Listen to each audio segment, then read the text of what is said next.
depois do breve de mais 15 minutos, nós abrimos a palavra então para o debate igual fizemos com o Paulo. Ok? Perfeito? Vamos lá. Então, melhor, né?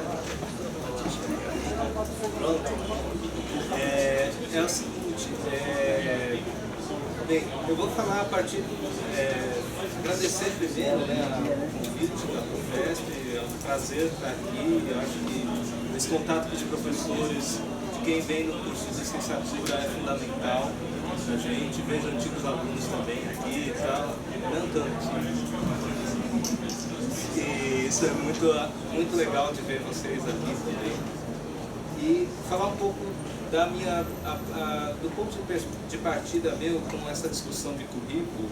Na verdade, veio de uma discussão quando teve a Base Nacional Curricular Comum, né, lá na Universidade Federal do ABC.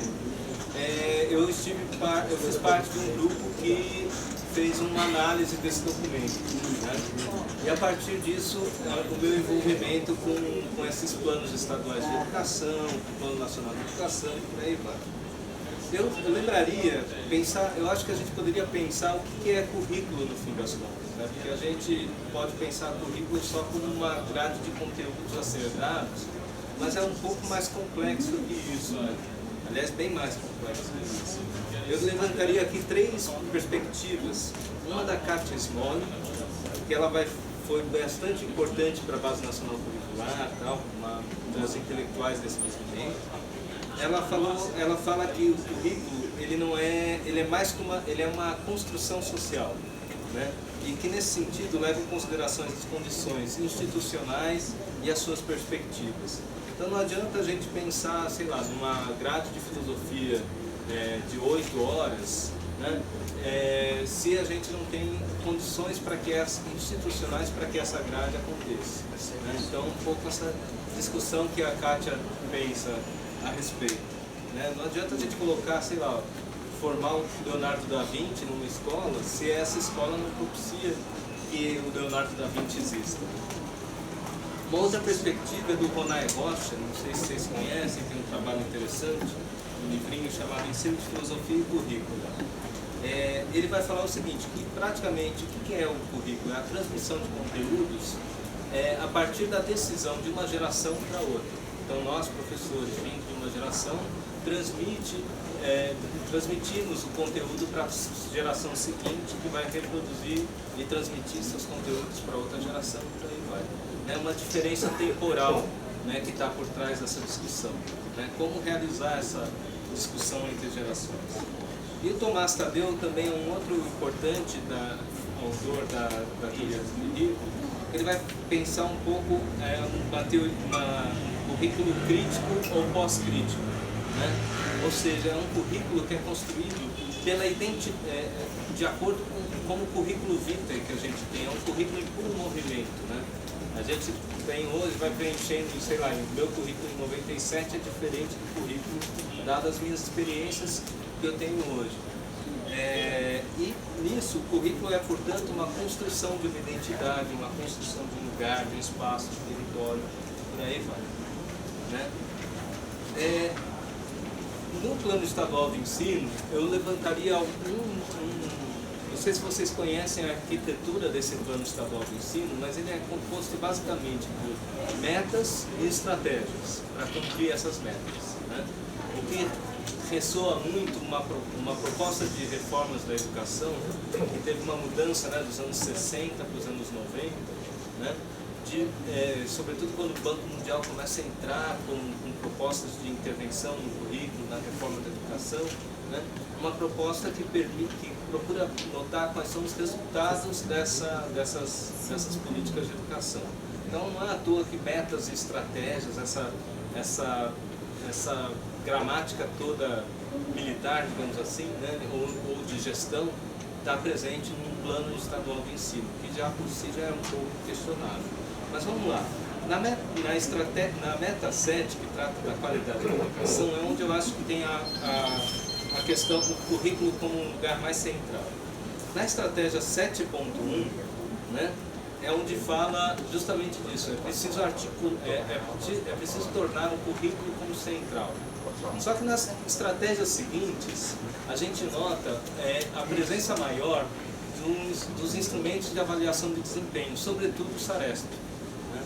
Então, há uma espécie de contradição aí, porque ao mesmo tempo que você quer a centralidade do currículo, você tem como principal instrumento de medição de como esse currículo está sendo realizado nessas avaliações de desempenho, ou seja, na ideia de resultados. O gozo deles com o SARESP é tão grande, né, que na página oficial da Assembleia Legislativa a meta se repete, fortalecer a estratégia se repete. Fortalecer o SARESP está na 7.4 e na 7.35. Então é até sintomático isso aparecer nesses lugares.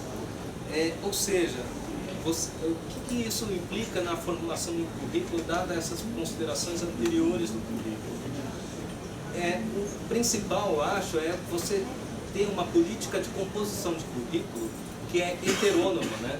Ou seja, não é mais a escola e o projeto político-pedagógico daquela escola que vai compor o currículo, a comunidade daquela escola que vai compor o currículo, mas é a capacidade que aquela escola tem de alinhar o currículo que ela cria com as metas estabelecidas por essas avaliações de desempenho, né? Ou seja, o currículo como central, na verdade, acaba sendo invertido como mais uma peça da engrenagem de aplicações de metas e desempenho. Sem falar que, por exemplo, o lugar da Base Nacional Curricular, agora pensando um pouco na medida provisória, né, como que se alterou, porque no documento da Base Nacional Curricular, esse documento era apenas uma orientação, como um parâmetro curricular nacional também, né? Só que ele passa a ser um lugar central, né, de indicação de conteúdo mesmo.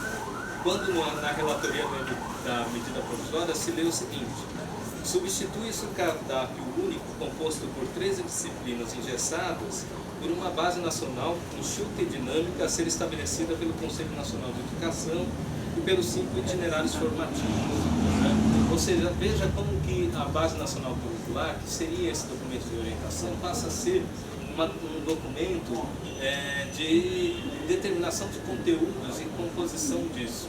No caso da filosofia, a coisa se complica porque uma das primeiras medidas que o Ministério da Educação, que agora está atuando, teve, foi suspender a parte do ensino médio, né, e criar um comitê gestor da Base Nacional Curricular.